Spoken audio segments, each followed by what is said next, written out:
శ్రీ గురుభ్యో నమః. స్వాధ్యాయం కార్యక్రమానికి పునఃస్వాగతం.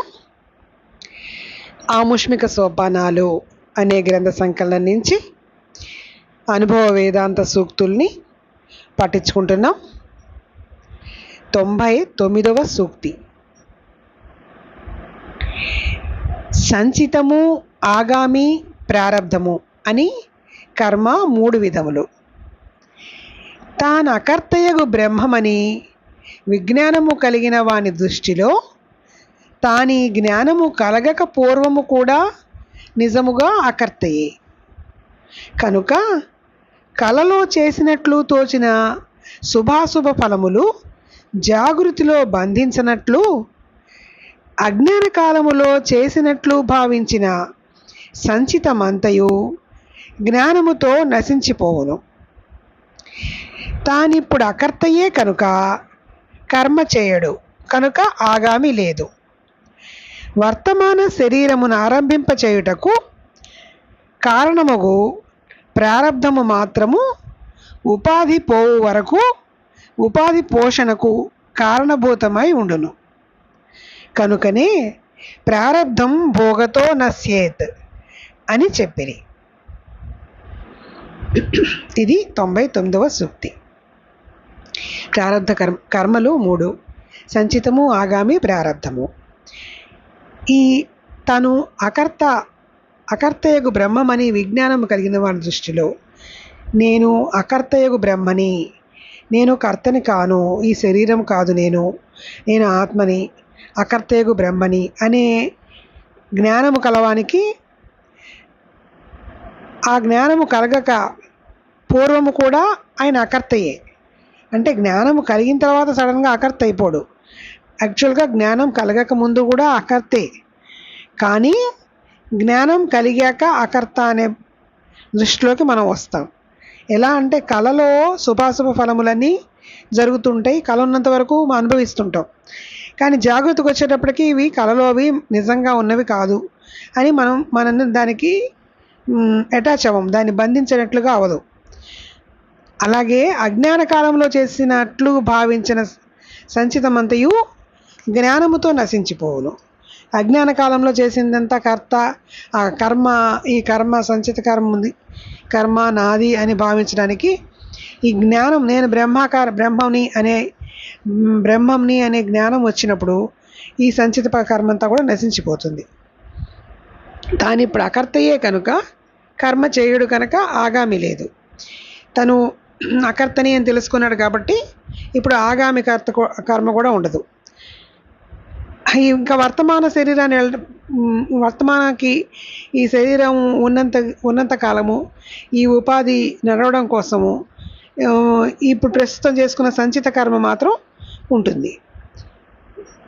ఉపాధి పోషణ వరకు మా కారణభూతమై ఈ వర్తమానంలో చేసుకున్న కర్మ, వర్తమాన శరీరము ఆరంభింపచేయటం కారణము ప్రారబ్ధం మాత్రం ఉంటుంది. ప్రారబ్ధం మాత్రము ఈ ఉపాధికి కారణభూతమై ఉంటుంది. కనుక ప్రారబ్ధం భోగతో నశ్యేత్ అన్నారు. అంటే ప్రారబ్ధము అనుభవిస్తేనే పోతుంది అని అందుకే అన్నారు. అది 99. 101 100. యాక్చువల్గా 98 2 సార్లు వచ్చింది. ఇది 100వ సూక్తి, 101వ సూక్తి. ఇంతకుముందు చదివింది 100వ సూక్తి. తాను అకర్తయగు బ్రహ్మనను విజ్ఞానము కలవాని దృష్టిలో ఉపాధి తోచుచున్నను మిథ్యయే కనుక దాని సంబంధముకు ప్రారబ్ధము కూడా మిథ్యయే. కనుక వానికి ప్రారబ్ధము కూడా లేదు. జ్ఞానిని ఉపాధివంతునిగా చూచు ప్రాకృతుల దృష్టిని ఆశ్రయించి జ్ఞానికైనను ప్రారబ్ధము అనుభవించక తప్పదని చెప్పిరి కానీ జ్ఞాని దృష్టిలో అతనికి ప్రారబ్ధం లేదు, అతడు నైష్కర్మ్య స్వరూపుడు.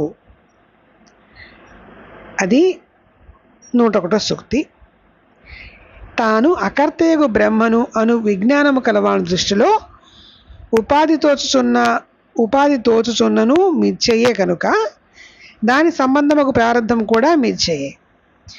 నేను అకర్త అనే జ్ఞానం కలిగిన వాడికి ఉపాధి ఉన్నా అది మిథ్యే, ఉపాధి కూడా మిథ్యే. ఉపాధి మిథ్య కాబట్టి కర్మ కూడా మిథ్యే, ప్రారంధం కూడా మిథ్యే అవుతుంది. కనుక వానికి ప్రారంధం కూడా లేదు. ప్రారంధం ఉంది అనుకోవాల్సిన అవసరం కూడా లేదు, ఎందుకంటే అది కూడా మిథ్యే. కానీ ప్రాకృతుల దృష్టిలో, అంటే ఏమీ తెలియని అజ్ఞానుల దృష్టిలో జ్ఞానిని ఉపాధివంతునిగా చూస్తాం. ఉపాధివంతునిగా చూస్తారు కాబట్టి ఆయన ఆశ్రయించిన అలాంటి వాళ్ళ ప్రాకృతుల దృష్టిని ఆశ్రయించిన జ్ఞానికైనను ప్రారంధము అనుభవించక తప్పదు అని, జ్ఞానికైనా ప్రారంధం అనుభవించక తప్పదు అని అనుకుంటారు. కానీ యాక్చువల్గా జ్ఞాన దృష్టిలో ప్రారంధం కూడా మిథ్యే కాబట్టి ప్రారంధం కూడా లేదు. జ్ఞాన దృష్టిలో అతనికి ప్రారంధం కూడా లేదు. అతడు నైష్కర్మ్య స్వరూపుడు. అంటే ఇప్పుడు మనకి ఫర్ ఎగ్జాంపుల్ రమణ మహర్షి గారు ఉన్నారు. ఆయనకి ఏదో ఒంటి మీద ఏదో క్యాన్సర్ లాగా వచ్చింది, ఆయన అనుభవించారన్నారు. కానీ ఆయన అనుభవించలేదు, ఆయన శరీరానికి వచ్చింది, ఆయన దాన్ని పట్టించుకోలేదు. అది ప్రారంధము అయి ఉండొచ్చు, కానీ అది ఆయనకి మిథ్యే. అది ఆయనకి శరీరమే ఒక వేరే ఏదో అదొక తన శరీరం కాదు అనే బ్రహ్మజ్ఞానంలో ఆయన అనుక్షణము అందులోనే ఉండిపోయారు. కాబట్టి దాని మీద ఏదో వచ్చింది, అదేదో తింటోంది, అదేదో ఉండనియండి అనుకున్నారు తప్ప అదేదో నాకు వచ్చేసింది అమ్మో అని అనుకోలేదు. అలాగా దాన్ని మిథ్యగా చూస్తారు కాబట్టి దాన్ని ప్రారంధంగా తీసుకోరన్నమాట. అది నెక్స్ట్ 102. ప్రారబ్ధము భోగతో నశ్యేత్ అనగా ప్రారబ్ధము అనుభవముతోనే నశించును. అనుభవం అనగా తెలియుట అనగా తన స్వరూప జ్ఞప్తి. ఆ అనుభవముతో తన యందు కర్మయే లేదని తెలిసినను స్వరూపానుభవ దృష్టి యందు ఏమరుపాటు కలిగినచో ప్రారబ్ధం ఉన్నట్లే తోచును. కనుక అనుభవముచే అనగా ఏమరుపాటు లేని స్వరూపానుభవము చేత మాత్రమే ప్రారబ్ధము తన యందు తోచకుండా పోవునని చెప్పుటయే ముఖ్యోద్దేశము. అంతేకాని జ్ఞాని ప్రారబ్ధము అనుభవించునని చెప్పుట కాదు. ఇది 102. ప్రారబ్ధం భోగతో నశ్యేత్ అన్నారు కదా, అంటే భోగం అనుభవిస్తే పోతుంది ప్రారబ్ధము. ఏం అనుభవించాలి? అనుభవం ఏంటి? అనుభవం అనేది ఏం రావాలి? స్వరూప జ్ఞప్తి అనుభవంలోకి రావాలి. స్వరూప జ్ఞప్తి అంటే స్వస్వరూపానుసంధానం. అంటే నేను దేహం కాదు, నేను ఆత్మ, నేను బ్రహ్మము అనే ఒక జ్ఞానము అనుభవంలోకి వస్తే ఆ అనుభవముతో తన యందు కర్మే లేదని తెలిసి ఉంటాడు. కానీ కర్మే లేదని తెలిసినా కూడా ఆ స్వరూపానుభవ దృష్టిలో కొంచెం ఏమరపాటు ఉన్నా కూడా వెంటనే నేను శరీరము అనే జ్ఞానంలోకి వచ్చేస్తారు, అనే దీనిలో పడిపోయి భ్రాంతిలోకి వచ్చేసి నేను కర్తని, నాకు ఈ కర్మ ఉంది అని వెంటనే దానిలోకి అనుభవం తన ప్రారంధంలోకి వెళ్ళిపోతారు. ఆ ప్రారంధం ఉన్నట్లుగా అనిపిస్తుంటుంది మనకి. కనుక అనుభవంతో పోతుంది ప్రారంధం. అంటే ఏం అనుభవం అది? నేను అకర్తని, నేను దేహాన్ని కాదు, నేను ఆత్మని, నేను బ్రహ్మాన్ని అనే అనుభవంతోనే ఏమరుపాటు లేని స్వరూపానుభవం చేత, ఏమాత్రం ఏమరుపాటు లేకుండా ఆల్వేస్ ఎప్పుడు కూడా అదే స్వరూపానుభవం చేత మాత్రమే, అలా ఉంటే మాత్రమే ప్రారంధం తన యందు తోచకుండా పోవునని చెప్పుటే ఉద్దేశం తప్ప జ్ఞాని ప్రారంధం అనుభవించునని చెప్పడం కాదు అని చెప్తున్నారనమాట. అది 102. 103.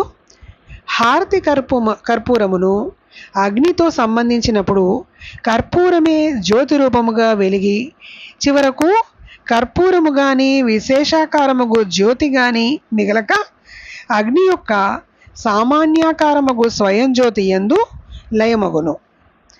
అట్లే జీవుడు తన శుద్ధ వృత్తిని బ్రహ్మాగ్నితో కూర్చిన ఎడల వృత్తి ప్రసరించినంత మేర వృత్తియే బ్రహ్మాకారముగా వెలిగి పర్యవసానమున వృత్తి కానీ వృత్తిని అభిమానించిన కర్త కానీ శేషించక బ్రహ్మమే యగును.